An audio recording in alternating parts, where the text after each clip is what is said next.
You are Locked On Ole Miss, your daily podcast on the Ole Miss Rebels. Part of the Locked On Podcast Network, your team every day.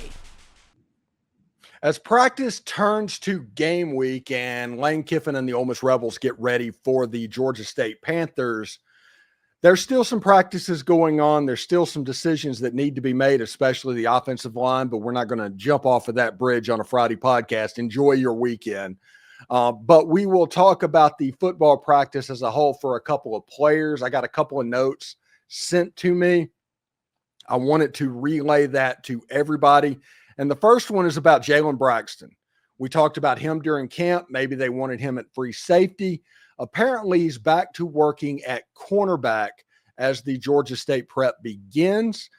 They're hoping, I think, looking and reading the tea leaves, that a combination of Jaylon Braxton, Antonio Kite, and Ricky Fletcher and Chris Graves, all there becomes a nice triumvirate developing of those three. I think one of these players could absolutely end up in the John Saunders role, but Jaylon Braxton moving back to corner, that is interesting. And with, like I said, Ricky Fletcher, 6'3", 200 pounds, a huge wingspan that he has. I think Ricky Fletcher is going to be the replacement for Trey Amos, honestly. The other side, though, is Antonio Kite and Jaylon Braxton now, and Chris Graves is working out as well, and they're trying to find the top as it goes. Jaylon Braxton, though, moving back to cornerback and potentially eyeing a starting role as the Georgia State game gets kicked off. Now, the next thing we've heard is pretty interesting. A couple of young guys here. Shekai Mills Knight, the running back out of Chattanooga, the Baylor school, he is finally really flashing at pass protection, which is a hiccup spot for running backs coming out of high school and going into college. Pass pro is of the utmost importance. I was told when he gets his line right, when he gets his path right for pass protection, he is really good at it. And he's somebody that you can absolutely count on. And we talked about this going back to the Navy All-American game, to where the coach in that game was putting Shekai Mills Knight in on obvious passing downs so he can pass pro. The pass pro is in the bag of tricks. And now that it's kind of flashing at the college level, this is a name that we need to start looking out for, somebody that could play in the near future. Pass pro is always the thing that holds people back. Kewan Lacey has gotten better, a lot better at pass pro, and it feels like they said he's starting to get it in pass pro. Shekai Mills Knight getting it, more depth comes to that room, and they're going to be better players because of it, if that makes sense at all. I hope I said that correctly. The last one is Caleb Cunningham, the former number one player in the state of Mississippi. He's running with the 2s and 7-on-7s, so that means he's surging in practice. Now, it doesn't necessarily mean that he's going to play. We don't know what the load management was. We don't know who was out of that particular practice. But Caleb Cunningham moving up the depth chart, we all know what type of talent he has offensively. He has the ability to really spark. And Caleb Cunningham, it looks like he is starting to get it. Still has a little bit ways to go, but it looks like he is starting to get it and put it together. Now, if you remember the first teamers of this wide receiver unit, you have potentially Deshaun Stribling, you have Cayden Lee, you have Harrison Wallace III. That's kind of the leaders in the clubhouse of the wide receiver. And it's amazing that we've talked as little as we've had about leaders like that. The second group of wide receivers that everybody talks about, Winston, Watkins is not even in that list, but you have Deuce Alexander, Traylon Ray, and Isaiah Hartrop.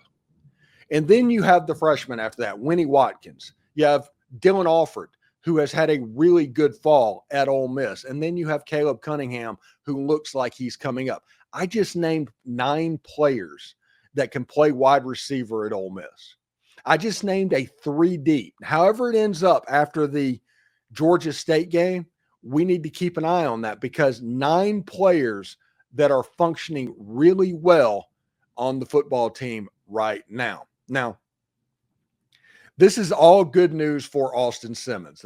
Austin Simmons is a guy that he needs the weapons. He's a young quarterback. Young quarterbacks are going to have ups. They're going to have downs. They're going to be a little bit more inconsistent. It's not going to be Jackson Dart of 2024, but I think it's going to be better than Jackson Dart of 2022, especially if the running game progresses like we expect it to. We mentioned a couple of shows ago that Kewan Lacey, sources said he's pretty much obviously the starter. I got in my comments below and somebody was talking about by the end of the year, I expect Logan Diggs to make a push for a lot of playing time. And somebody else came in and said Damien Taylor is likely the wildcat running back for this Ole Miss offense, the short yardage back.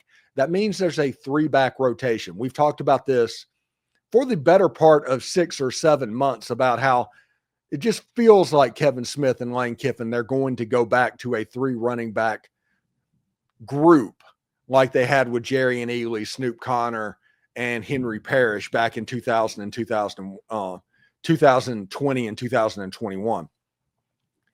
If Ole Miss can replicate what they did offensively, this is going to be a very good offense, and Austin Simmons is going to be able to settle in. Do not underestimate Austin Simmons. Have 5 out of the 6 games at home.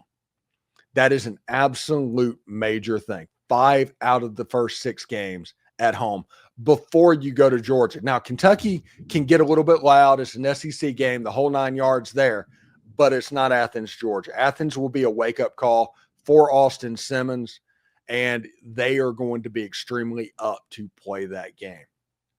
But these young players making a push in fall practice, that's worth keeping an eye on. And Jaylon Braxton moving to cornerback, that is also worth keeping an eye on.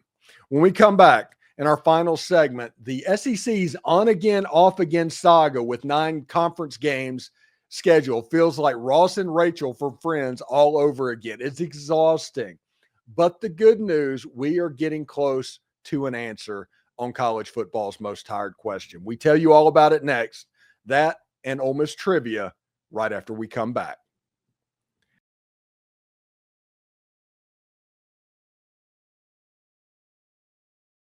Listen, today in Ole Miss trivia, we are talking about season openers from 1997. In 1997, they closed the season against Chad Pennington and Randy Moss and the Marshall Thundering Herd. But what was the name of the quarterback that Ole Miss opened the season against? It was their first ever overtime win, 24-23 against the Central Florida Golden Knights, who since have demanded that they be called the UCF Knights, but who was the Central Florida Golden Knights in 1997. Who was the quarterback that pushed Ole Miss to overtime to start that season? Answer in the comments down below.